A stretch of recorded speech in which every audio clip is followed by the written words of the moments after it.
If you created your Instagram account using your Facebook account and now you want to change your Instagram account password, to do that, you have to change your Facebook account password.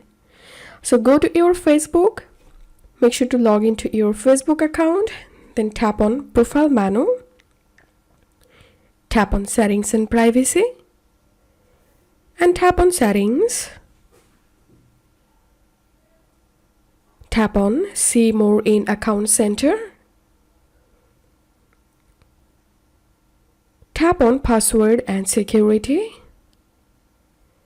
Tap on Change Password. Select your profile. And now enter here your Facebook account current password and tap the new password here. Tap on Change Password.